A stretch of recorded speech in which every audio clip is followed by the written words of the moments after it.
아멘. 로마서의 저자인 바울은 베냐민 지파면서 순수한 히브리인으로서 길리기아 주 수도에서 태어난 바리새파 사람이었습니다. 예수님이 활동하시던 그 시대에 이스라엘에는 두 명의 훌륭한 랍비가 있었습니다. 삼마엘이라고 하는 분과 힐렐이라고 하는 분이 있었는데요. 이 삼마엘은 이제 이 두 분이 이제 장차 바리새파의 큰 양대 산맥을 이루게 됩니다. 삼마엘은 상당히 보수적입니다. 율법에 엄격했습니다. 심지어는 삼마엘 학파는 집에서 아내가 밥을 잘 못해주면 그것도 이혼 사유가 된다라고 이야기할 정도로 굉장히 원리적인 그런 학파였습니다. 그리고 이 힐렐 학파는 거기에 비해서 상당히 진보적이었습니다. 전 세계 이방인들도 하나님의 섭리가 있다는 가슴 넓은 랍비였습니다. 이 바울의 스승 가말리엘이 바로 힐렐 학파였습니다. 그래서 바울은 일찍이 이제 스승으로부터 이런 이제 이방 선교, 이방인들에 대한 그런 영향들을 받았고, 이제 그래서 그가 이방 선교를 효과적으로 할 수 있었고, 굳이 하나님께서 그 많은 사람들 중에서 사도 바울을 택하셔서 부르신 이유도 거기에 있다라고 할 수가 있겠습니다. 그럼 구속사로 보는 로마서, 이제 구속사로 보는 로마서의 구조가 이렇게 생겼습니다. 1장에서 4장까지는 은혜입니다. 그러니까 이게 로마서가 출애굽기하고 거의 닮아 있습니다. 출애굽기는 구약에서 이제 외적인 구원에 대해서 말씀하고 있는 가르치는 책이라고 한다면, 신약의 로마서는 우리 내면의 구원에 대해서 이제 말씀하시는 그런 책인데요. 1장에서 4장까지는 은혜입니다. 출애굽기에서 은혜가 어디까지죠? 1장에서 11장까지 구조가 똑같아요. 이신층이를 동안 구속의 은혜에 대해서 말씀합니다. 그리고 5장은 구원입니다. 생명 안에서 왕노릇하라. 그리고 6장 1절에서 5절까지는 세례, 그러니까 그리스도와 동일시되는 것. 이게 세례입니다. 자기를 부인하고 이제 결단하는 것입니다. 그리고 6장 6절에서부터 23절까지는 알라, 그러니까 십자가에 대해서 너희가 바르게 알아라라는 거예요. 아는 것이 중요합니다. 그럼 두 번째는 여겨라, 그러니까 십자가와 부활에 대한 믿음. 그 다음에 드려라, 의의 그러니까 몸을 의의 병기로 드릴 것에 대해서. 그래서 구속사적으로는 성자와 연결이 됩니다. 그 다음에 7장은 자아, 세상, 율법과 직면합니다. 그리고 자신의 무기력함을 느끼고 하나님의 말씀으로 돌아가야 하는 것에 대해서 말씀합니다. 구속사적으로는 성부와 연결이 되고요. 8장에서는 육성을 버리고 성령을 쫓아가라는 거죠. 영으로 살아라, 성령으로 살아라는 겁니다. 그래서 구속사적으로 성령과 연결이 됩니다. 우리가 하나님의 인격하면은 성자의 은혜와 성부의 사랑과 성령의 교통, 이것을 우리가 삼위 하나님의 인격이라고 그러잖아요. 구속사적으로는 이것을 우리가 그리스도의 인격이라고. 그러니까 순서가 보세요. 성자, 성부, 성령. 우리가 출애굽기 12장에서도 무교절, 성자, 초태생, 성부, 그 다음에 구름기둥, 불기둥, 성령 연결이 되죠. 이게 개혁신학에서의 삼위일체의 순서입니다. 그래서 먼저 그리스도의 인격, 그러니까 우리가 은혜 받고 구원받고 우리가 세례 받고 난 다음에 뭘로 채워져야 돼요? 하나님의 인격으로 채워져야 된다는 거예요. 그러니까 오늘날 많은 그리스도인들이 교회를 다니고 예수를 믿어도 마음이 안 변하고 생각이 안 변하고 행동이 안 변하고 인격이 안 변하는 이유가 왜 그래요? 하나님의 인격이 그 안에 없는 거예요. 교회는 오래 다녀서 교회 생활은 익숙합니다. 그런데 이 하나님의 인격이 채워지지 않으니까 자연스럽게 인격이 흘러가지 않는다라는 거죠. 그리고 이제 계속해서 9장에서 11장까지는 실패한 이스라엘을 통해서 우리가 어떻게 교회를 세울 것인지. 그러니까 사실 어떻게 보면은 우리가 은혜 받고 구원 받고 세례 받는 것도 중요합니다만은 이 9장에서 11장을 우리가 면밀하게 우리가 좀 연구를 해야 됩니다. 왜 이스라엘이 실패했는지, 오늘날 왜 우리 한국 교회가 실패하고 있는지. 실패한 이스라엘을 통해서 하나님의 교회가 어떻게 세워져야 하는지에 대해서 말씀하시는 데가 바로 이 9장에서 11장입니다. 그리고 이제 12장부터는 도표에서 보시는 것처럼 그리스도의 사역입니다. 어떻게 사역을 하냐라는 거예요. 자, 인격이 먼저입니까? 사역이 먼저입니까? 인격이 먼저지요. 근데 우리는 교회 생활할 때 뭐부터 해요? 인격부터 배워요? 사역부터 배워요? 예, 교회 와서 조금 한 1년 적응하고 세례받고 뭐 좀 하려고 그러면 주차 봉사하자, 뭐 찬양대 하자, 교사하자. 다 사역으로 먼저 우리를 인도합니다. 그 속에서 그리스도의 인격이 채워지지 않는 상태에서 사역을 하니까 어떻게 되겠어요?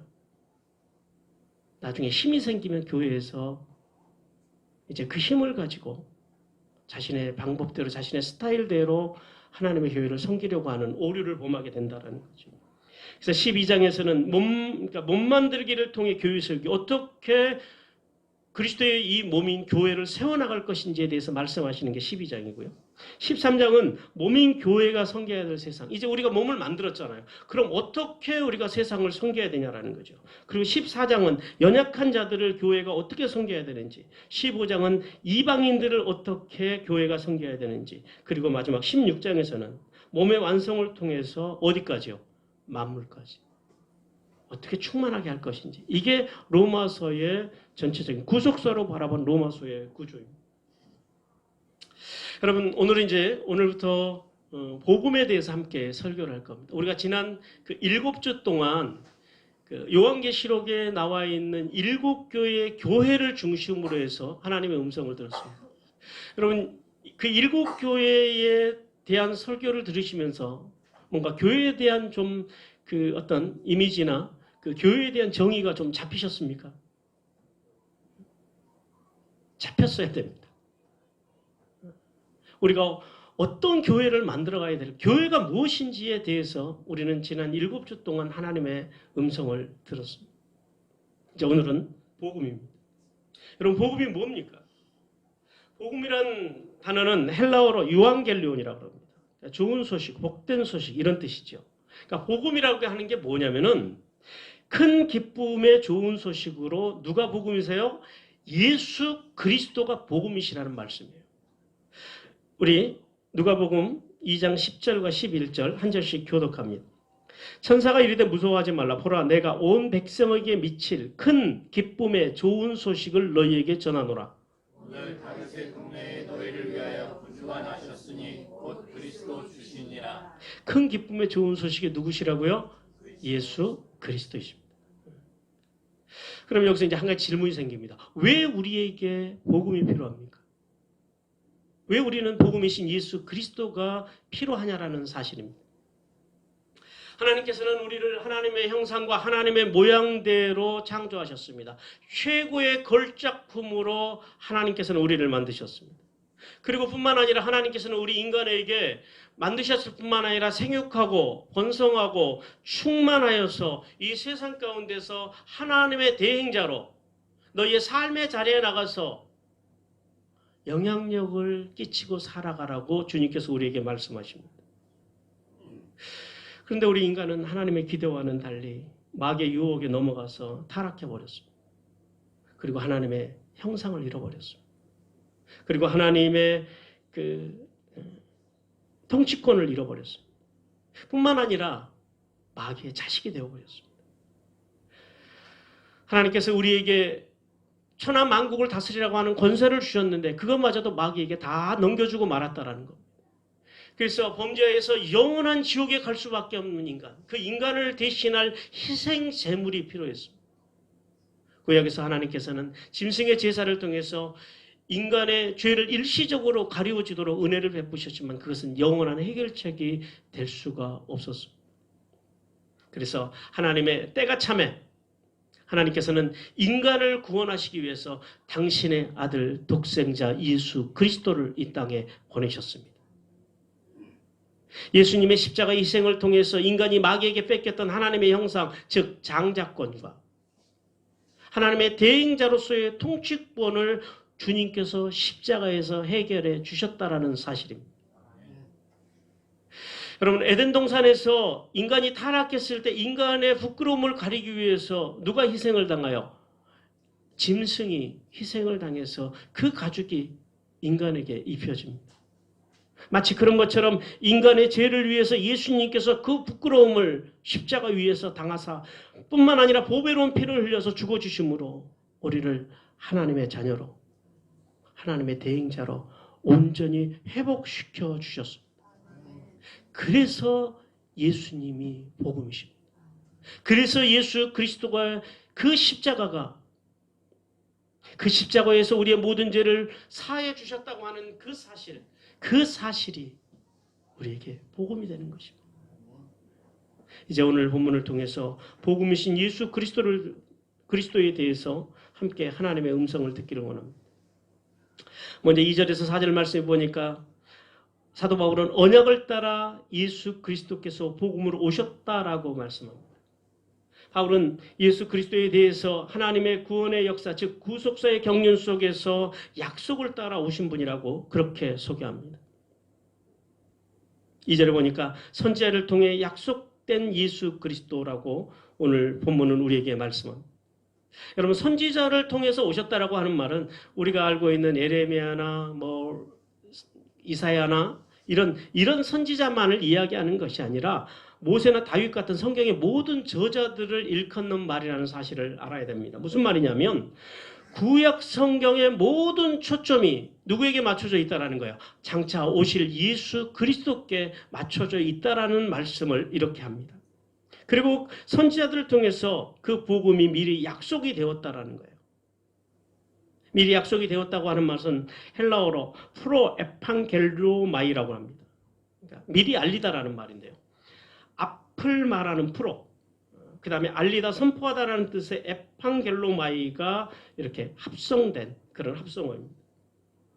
여러분, 우리 하나님의 사역의 특징은 당신의 종, 즉 선지자를 통해서 일하신다라는 사실입니다. 복음이신 예수 그리스도는 이미 오래전부터 구약의 선지자들을 통해서 우리의 죄를 위해서 오실 분으로 약속이 되어 계셨습니다. 우리 미가서 5장 2절 다 함께 읽겠습니다. 시작. 베들레헴 에브라다야, 너는 유다 족속 중에 장을지라도 이스라엘 다스릴 자가 내게로 나올 것이라. 그는 근본엔 상고요 영원에 있느니라. 하나님은 결코 하나님 스스로 혼자 일하시지 않으십니다. 하나님은 언제나 함께 일할 종들을 찾고 계십니다. 그래서 하나님께서는 소돔과 고모라를 멸망하실 때 누구에게 말씀하세요? 아브라함에게 말씀하시죠. 또 세상을 물로 심판하시기 전에 노아에게 무려 120년 앞서서 노아에게 알리십니다. 이스라엘의 멸망은 에레미야나 수많은 선지자들을 통해서 주님께서 알리셨습니다. 동정녀, 예수님의 동정녀 탄생도 이미 이사야 선지자를 통해서 이사야 7장 14절에서 말씀하십니다. 여러분, 하나님의 약속, 하나님의 언약, 하나님의 복음은 어느 날 갑자기 하늘에서 뚝 떨어진 것이 아니라 이미 태초부터 선지자로부터 이미 계시되었다라는 사실을 우리가 알아야 합니다.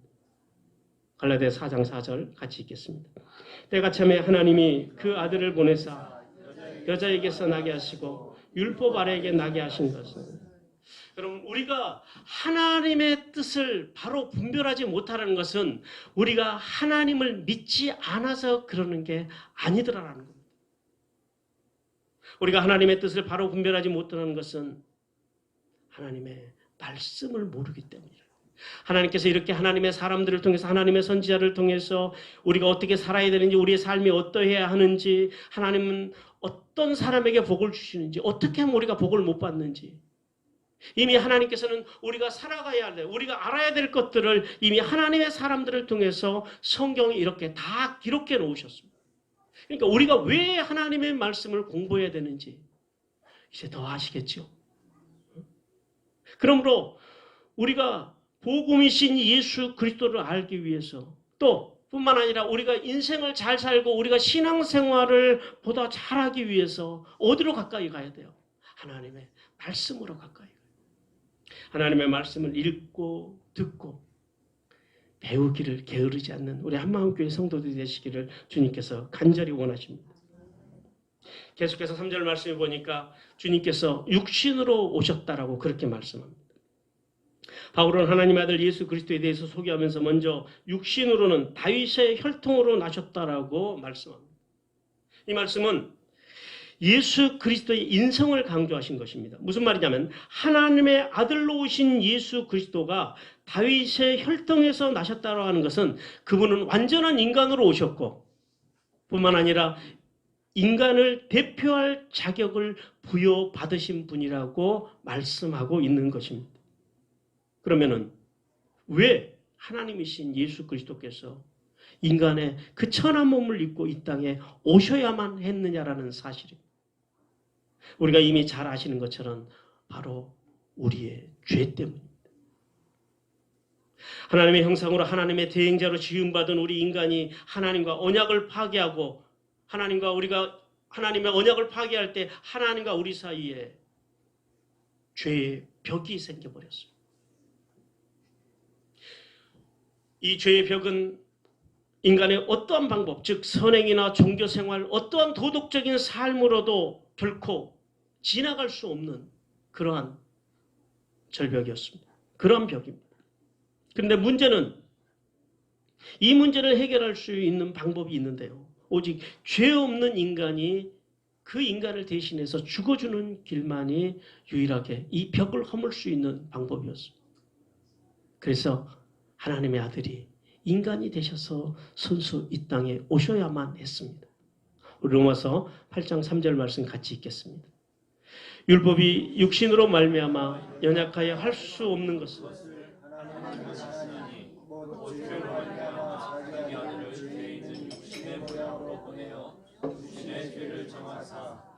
성자 하나님이신 예수님께서는 우리의 죄 때문에 낮고 비천한 모습으로 이 땅에 오셔서 영원한 죽음의 골짜기에서 허덕이며 살아가는 우리에게 영원한 생명을 주셨다라고 성경은 이야기합니다. 우리를 사랑하시는 예수님께서는 우리를 죽기까지 사랑해 주셨고 이 사랑을 깨닫고 그 사랑에 감격하는 하나님의 사람들을 오늘도 찾고 계십니다.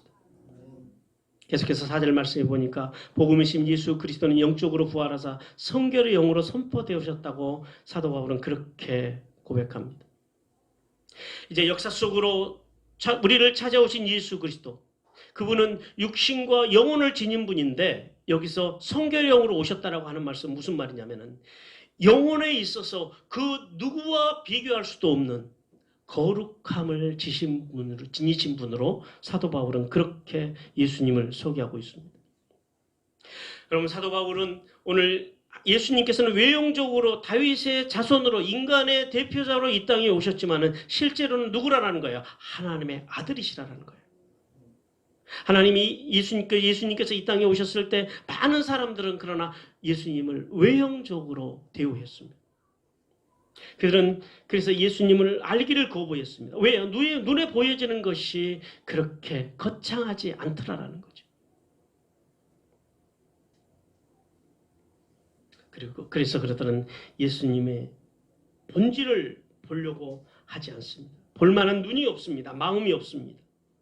예수님의 외형만 보고 실체적인 모습을 보지 못한 그들의 무지와 타락한 인간의 그 악함이 유대인들로 하여금 예수님을 십자가에 못 박도록 내어드리게 했고 로마 병선들로 하여금 예수님을 십자가에 못 박도록 했다라는 사실입니다.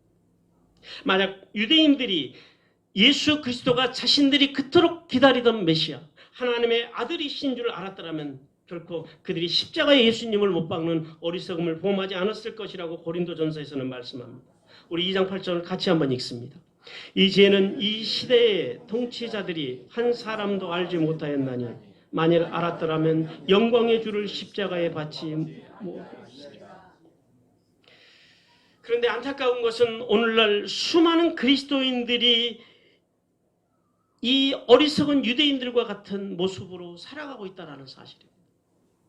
이것이 오늘 우리를 바라보시는, 한국교회를 바라보시는 하나님의 아픔입니다. 사람들은 예수님의 본질을 보려고 하지 않습니다. 예수님께서 하나님의 아들이신 것이 성경에 명백하게 기록되어 있음에도 불구하고 많은 사람들이 예수님에 대해서 오해하는 신앙생활을 합니다.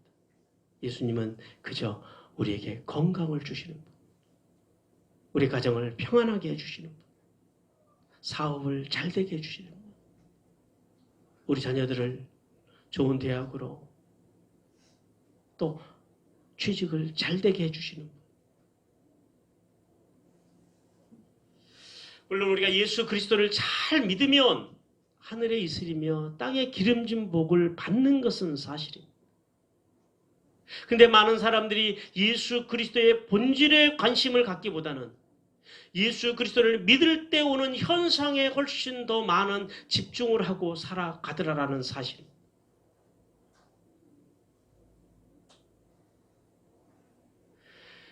주님께서 우리에게 은혜를 주셨고 우리를 부르신 사명에 따라 살기보다는 그저 복이나 주고 우리를 잘되게 해주시는 분.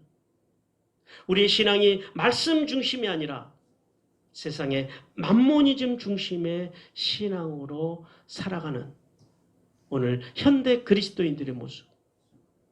이것은 주님의 아픔입니다. 오늘 주님께서는 우리에게 오셔서 이 만모니즘의 신앙에서 벗어나라고 말씀하십니다. 그리고 너희의 신앙이 말씀 중심이며 예배 중심이며 기도 중심의 신앙으로 거듭나라라고 삼위 하나님의 인격으로 충만한 신앙이 되라고 주님께서 오늘 우리에게 말씀하십니다. 두 번째 1절 말씀해 보니까 성도는 언약에 따라 복음으로 오신 예수 그리스도의 종이 되었음을 자랑해야 한다라고 사도 바울은 그렇게 말씀합니다. 여러분 사도 바울은 그의 모든 서신서 첫머리에서 자신을 늘 종으로 소개합니다. 여러분 종이 어떤 존재인지 우리가 잘 아시잖아요. 영화나 그래서 종의 비참한 생활을 우리는 많이 봤습니다. 사도 바울은 종이 있었던 시대에 살았던 사람이기 때문에 그 비참한 종의 생활을 그는 늘 눈으로 보고 피부로 느꼈던 사람입니다. 그런데 문제는 그럼에도 불구하고 사도 바울이 늘 자신을 하나님의 종, 예수 그리스도의 종으로 소개하고 있다는 사실입니다. 그런데 그 소개가요, 단순히 소개로 들리지 않고 그의 자랑으로 들립니다. 오늘 1절 말씀에서 예수 그리스도의 종이라고 합니다. 여러분 종은 어떤 존재입니까? 종은 자유와 주권을 주인에게 빼앗긴 그런 존재가 종입니다. 종은 사실은 내 자유와 주권을 주는 게 아니에요. 어쩔 수 없이 빼앗기는 거예요. 박탈당하는 거예요. 인권이 없어요. 신약시대에 그 종들의 5가지 특징과 예수 그리스도의 종에 대해서, 종의 특징에 대해서 같이 한번 살펴보기를 원합니다. 첫 번째, 종은 주인의 독점적인 소유였습니다. 종들은 완전히 주인에게 소유되었습니다. 그래서 종들의 몸에는 자신의 소유라고 하는 낙인이나 문신을 새겨넣게 했습니다. 근데 재밌는 것은 그리스도의 종들도 마찬가지입니다. 우리 몸에는 예수님의 흔적이 있습니다. 우리 몸에는 예수 그리스도의 이름의 흔적이 새겨져 있어야 합니다. 요한계시록 3장 12절 같이 읽겠습니다. 이기는 자는 내 하나님 성전의 기둥이 되게 하리니 그가 결코 다시 나가지 아니하리라.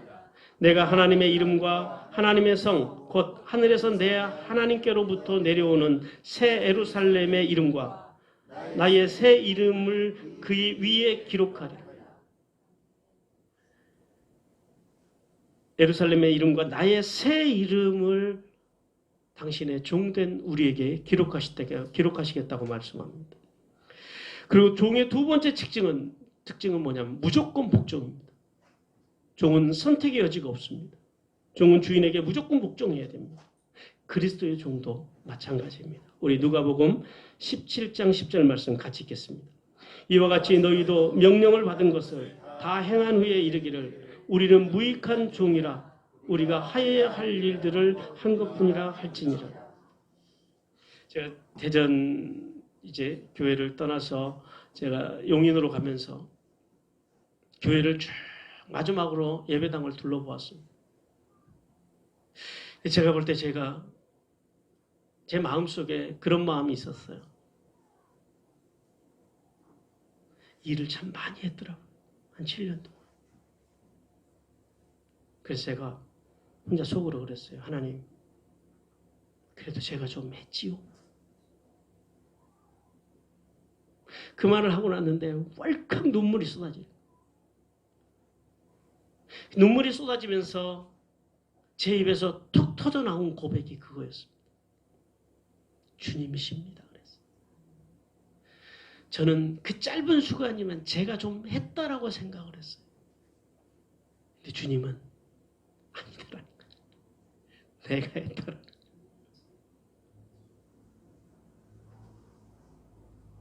여러분, 우리가 주님의 일을 하는데 주의 종으로 살아가는데 우리는 우리가 한 것 같은 생각을 할 때가 많습니다. 우리가 오늘 이렇게 한마음교회를 세워가는 것도 마찬가지예요. 누가 하신다고요? 예, 우리는 그저 무익한 종일 뿐입니다. 주님이 하실 것입니다. 우리가 금요일 날마다 종에 대해서 지금 말씀을 듣고 있는데 그리스도의 종은 뭐만 잘하면 돼요? 주님만 잘 따라가면 돼요. 세 번째, 종의 특징은 주인에게 헌신하는 존재입니다. 종들은 주인의 직접 명령뿐만 아니라 주인의 직접적인 명령이 없어도 늘 주인의 명예를 위해서 헌신해야 됩니다. 그리스도의 종도 마찬가지입니다. 마가복음 12장 30절 말씀 같이 읽겠습니다. 내 마음을 다하고 목숨을 다하고 뜻을 다하고 힘을 다하여 주 너희 하나님을 사랑하라 하신 것이요. 종은 온전히 주님의 말씀에, 그리스도의 종은 온전히 주님께 헌신하는 존재여야 됩니다. 네 번째는 전적 의존입니다. 종들은 주인을 완전히 의지해야 됩니다. 왜냐하면 주인만이 자신의 모든 것을 공급하는 유일한 존재이기 때문입니다. 다른 주인들은 절대 자신에게 필요한 것들을 공급하지 않습니다. 그리스도의 종도 마찬가지입니다. 예수님의 종들도 예수님만 의지해야 됩니다. 우리 마태복음 6장 31절에서 33절 말씀 같이 읽겠습니다. 그러므로 염려하여 이르기를 무엇을 먹을까, 무엇을 마실까, 무엇을 입을까 하지 말라. 이는 다 이방인들이 구하는 것이라. 너희 하늘 아버지께서 이 모든 것을 너희가 있어야 할 줄을 아시느니라. 그런즉 너희는 먼저 그의 나라와 그의 의를 구하라. 그리하면 이 모든 것을 너희에게 더하시리라. 이스라엘 백성들이 신광야에서 양식이 떨어지잖아요. 그들이 그 양식이 떨어져 바로의 양식, 그러니까 애굽에서 가지고 나온 45일치의 양식이 다 떨어지니까 그 양식을 받을 수 있는 해결책이 뭐예요? 누구를 바라보는 거예요? 하나님을 바라보는 거예요. 하늘을 바라보는 거예요. 하나님으로 양식을 삼는 거예요. 하나님이 내려주시는 만나로 양식을 삼는 거예요.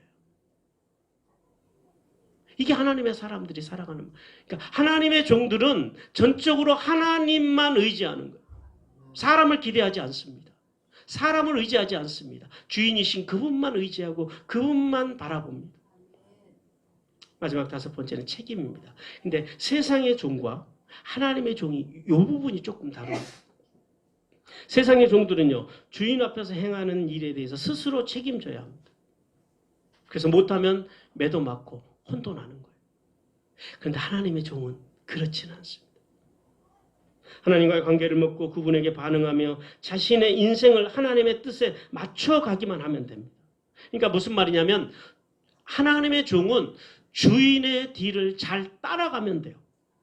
하나님께서 하시고자 하는 일이면 무슨 일이든지 자신의 인생을 통해서 하실 수 있도록 순종하면서 구름이 바람에다 몸을 맡기듯이 하나님의 종들은 하나님의 역사에, 하나님의 인도하심에 맡기고 그분만 잘 따라가면 됩니다. 그러면 백승의 역사를 경험하게 됩니다. 그때 하나님께서는 우리가 실수해도 그것 가지고 우리를 뭐라 그러시지 않다라는, 책임을 지우지 않으시다라는 거예요. 그 책임은 누가 다 져주세요? 십자가에서 주님께서 이미 다 져주셨음을 믿으시기 바랍니다.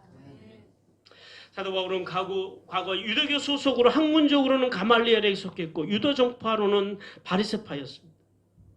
모든 사람들이 싫어하는 종, 그런 사람이었음에도 불구하고 그는 늘 자기가 얼마나 그리스도의 종이 되었는지를 그는 자랑합니다. 근데 우리는 그 자랑 속에서 사도 바울이 얼마나 주님을 사랑했는지를 우리는 이제 보게 됩니다. 그가 얼마나 십자가를 사랑했는지를 알게 됩니다. 사도 바울은 일평생 동안 십자가에 달리신 예수 그리스도, 그분을 자랑했고 그분을 사랑했습니다. 우리 갈라디아서 6장 13절과 14절 한 절씩 교독합니다. 할례 받은 그들에게도 스스로 율법을 지키지 아니하고 너희에게 할례를 받게 하려는 것은 그들이 너희의 육체로 자랑하려 함이니라. 그러나 너희는 우리 주 예수 그리스도의 십자가 외에 결코 자랑할 것이 없으니 그리스도로 말미암아 세상이 나를 대하여 십자가에 못 박히고 내가 또한 세상을 대하여 그러하니라. 사도 바울은 뭐만 자랑한다고요? 십자가 외에, 십자가에 달리신 예수 그리스도 외에 다른 것을 자랑하지 않기로 했다라는 거예요. 무슨 말이에요? 자기는 그분만 자랑하겠다라는 거예요. 그분만 사랑하겠다라는 거예요. 그게 신앙입니다. 여러분, 근데 사도 바울이 어떻게 이런 고백이 가능했을까요? 바울은요, 하나님의 종의 의미, 참된 하나님의 종의 의미를 그는 알았습니다. 세상의 종의 개념과 하나님의 종의 개념이 완전히 다르다라는 것을 알았어요. 하나님의 종은 세상의 종과 비교할 수 없는 그런 참된 자유를 누린다라는 사실, 그 자유를 복음이신 예수 그리스도를 통해서 공급받는다는 사실을 사도 바울은 알고 있었더라는 사실입니다. 여러분은 무엇을 자랑하고 살아가십니까? 돈이요? 명예요? 권력? 자식? 직분? 우리가 지금까지는 이것이 자랑이었습니다. 보이지 않게 우리는 그것을 자랑하고 살아갑니다. 많은 사람들은 그것을 자랑하기 위해서 모입니다. 마귀는 오늘도 우리를 마귀 제 마음대로 부리기 위해서 마치 소의 코를 뚫듯이 우리의 코를 뚫고 우리에게 고삐를 메워서 끌고 다니고자 지금도 애쓰고 있음을 기억하시길 바랍니다.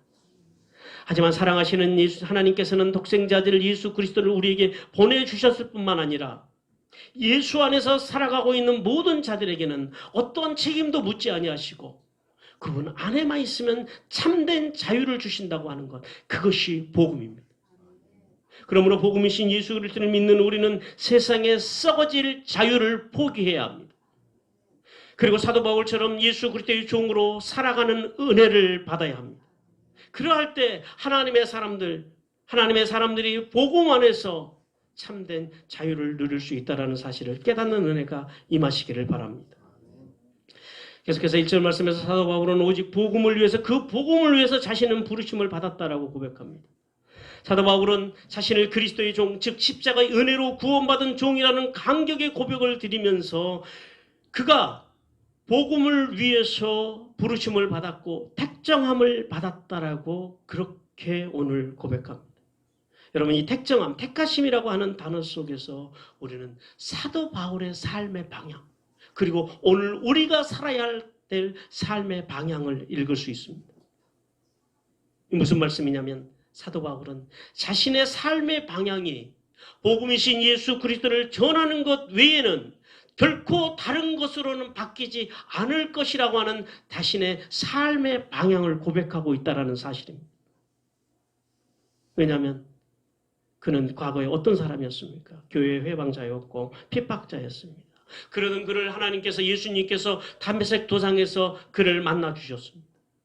그를 만나주셔서 주님께서 부르셨을 뿐만 아니라 자격이 없는 그를 이방인의 사도로 부르셨고 그 부르심에 대한 감격, 그 감격이 일생 동안 사도 바울을 지배했고 그 감격이 오늘 이런 고백을 가능케 했다라는 사실입니다.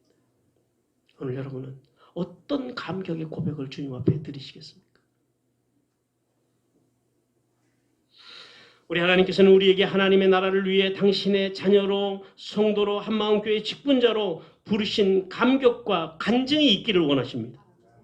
사람의 기준으로 볼 때는 우리는 부족하고 연약합니다. 하지만 우리를 부르시고 우리를 택정하신 분이 하나님이라는 사실을 사도 바울과 같이 결코 잊지 마시기를 바랍니다.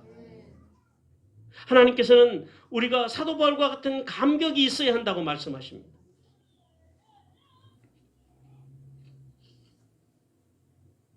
우리 갈라디아서 1장 1절 말씀 함께 읽겠습니다. 시작.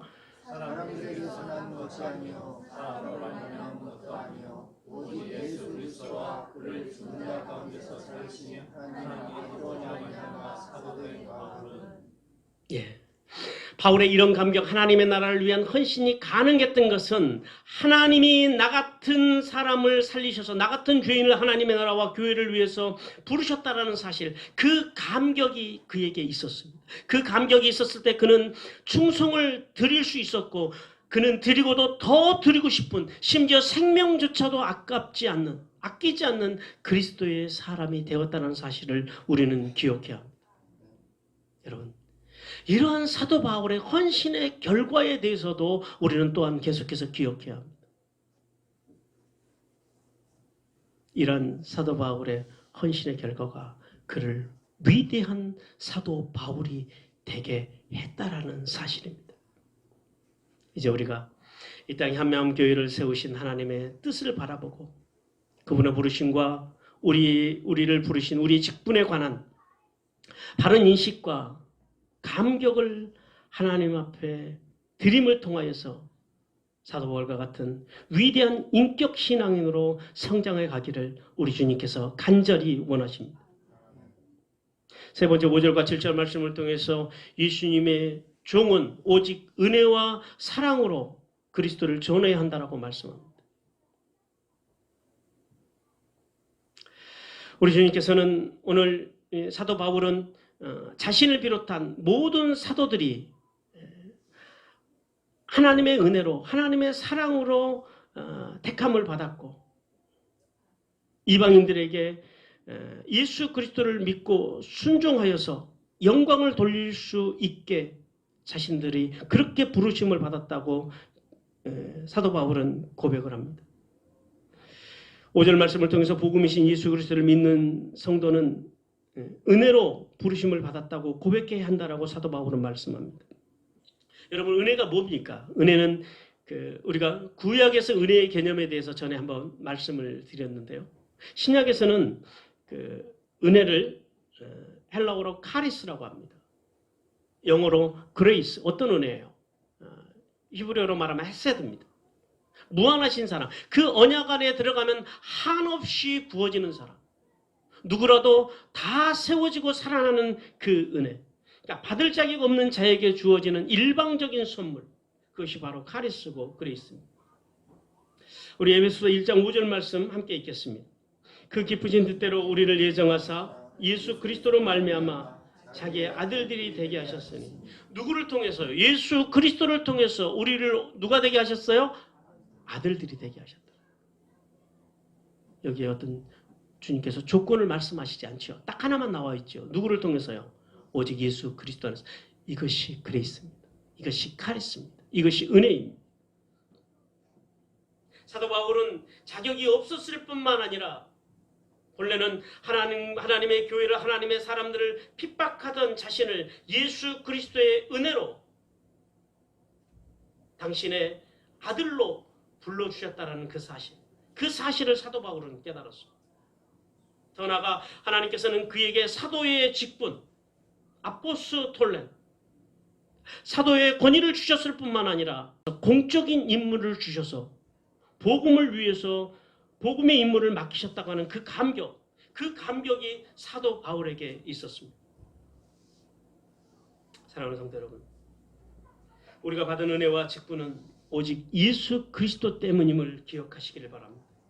그리고 오직 예수 그리스도를 위한 것임을 기억하는 은혜를 받으시기 바랍니다.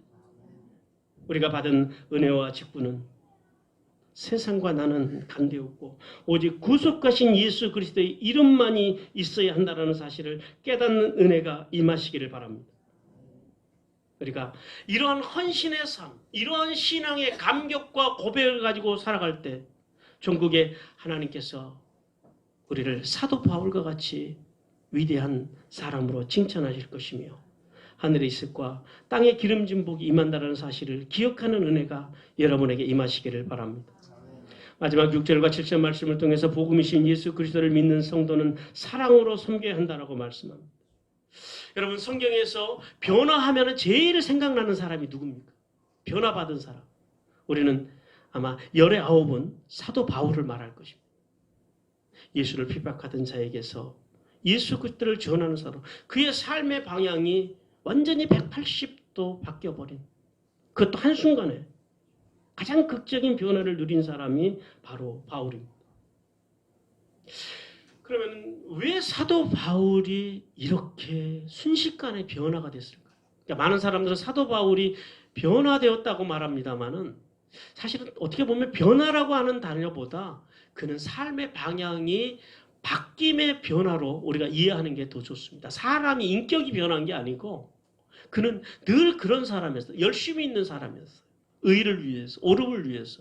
근데 예수가 옳다라는 사실을 그가 깨닫는 순간에 그의 삶의 방향이 예수를 핍박하던 열심에서 예수를 전하는 열심으로 전환이 됐다라는 거예요. 근데 이런 전환이 왜 가능했겠느냐라는 거예요. 여러분 우리가 생각해 보면 사람이 언제 제일 변한다고 생각하십니까? 사랑입니다. 바울을 향한 하나님의 사랑이 오늘 사도 바울을 사울에서 바울로 변화시켰다는 사실을 우리는 기억해야 합니다. 오늘 본문 속에 기록된 이 사랑이라는 단어가 아가페토스라고 합니다. 이 어떤 사랑이냐면 주로 어린이에게 사용을 하는데요. 그러니까 부모의 온갖 사랑을 독차지 않은 독자, 자식이 한 명밖에 없어요. 그 독자를 사랑하는 부모님의 사랑을 일컬을 때 아가페토스라고 합니다. 근데 그 사랑이, 이 단어가 동일하게 쓰인 성경이 또 있어요. 로마서 5장 8절 말씀입니다. 같이 읽겠습니다. 시작. 우리가 아직 죄인 되었을 때에 그리스도께서 우리를 위하여 죽으심으로 하나님께서 우리에 대한 자기의 사랑을 확정하셨느니라. 하나님께서 그렇게 독자를 사랑하는 그 사랑으로 누구를 사랑하셨대요? 우리를 사랑하셨대요. 여러분 가끔 사극에 보면은 주군을 위해서 목숨을 희생함으로 역사의 칭송을 받는 이들이 있습니다. 하지만 원수나 죄인을 위해서 목숨을 버리는 사람은 찾아보기가 심히 힘듭니다. 되려 우리는 죄인들은 비난하고 원수는 갚으려고 하는 것이 보통 사람들의 삶의 모습입니다. 그런데 여기 죄인인 우리를 위해서 죽어주신 분이 계십니다. 그분이 바로 예수 그리스도이신데 예수님이 죄 없으신 하나님의 아들로서 그분이 언제 우리를 위해 죽어주셨냐면 우리가 온전해져서 우리가 회개해서 우리가 괜찮아져서 우리가 잘 살 때 우리가 넉넉해졌을 때 죽어주신 것이 아니라 우리가 여전히 죄인 되었을 때 우리가 연약할 때 우리를 위해서 죽어주심으로 우리에 대한 당신의 사랑을 그렇게 확증해 주셨다고 말씀합니다. 성도 여러분, 우리를 하나님의 자녀로 한마음교회 성도로 직분자로 부르신 그 주님의 부르심, 그 부르심에는 우리가 자격이 있어서가 아니라 우리를 향한 하나님의 사랑, 아가페토스의 사랑, 일방적인 사랑, 그 사랑이 오늘 우리를 이렇게 여기 있게 했다라는 사실을 늘 기억하는 은혜를 받으시기 바랍니다. 사도 바울은 모든 성도는 복음이신 예수 그리스도의 은혜로 발미암아 속량받은 그리스도의 종이라고 말씀하십니다. 우리는 이 말씀을 분명히 알아야 됩니다. 왜냐하면 이 사실은 왜 우리가 존재해야 되고 왜 우리가 살아가는지를 알게 하는 게 이유가 바로 여기에 담겨 있기 때문입니다. 이 사실은 우리의 목숨을 위하여 마귀의 종으로 우리가 목숨을 위하여 마귀의 종으로 살아갈 것인지 아니면 생명 즉 우리를 부르셔서 세우신 사명자의 삶을 살아갈 것인지 오늘 우리로 하여금 결단하게 하는 비밀이 여기에 있습니다. 우리의 복음이신 예수 그리스도를 위해 사는 성도들이 되시기를 주님의 이름으로 축복합니다. 우리의 복음이신 예수 그리스도를 위해 가진 것과 생명도 아끼지 않는 사도 바울과 같은 신앙인들이 되시기를 주님께서 간절히 원하십니다. 여러분 우리가 하나님께서 맡겨주신 우리의 그 사명의 자리에서 우리가 거창하지 않더라도 충성을 다하는 하나님의 사람들이 되셔서 하늘에 이스리며 땅에 기름진 복을 받는 아름다운 성도들이 되시기를 주님께서 간절히 원하십니다. 오늘 우리도 사도 바울과 같이 복음이신 예수 그리스도를 바로 알고 바로 믿고 바로 살아감으로 위대한 인격 신앙인들이 되시기를 주님께서 간절히 원하십니다.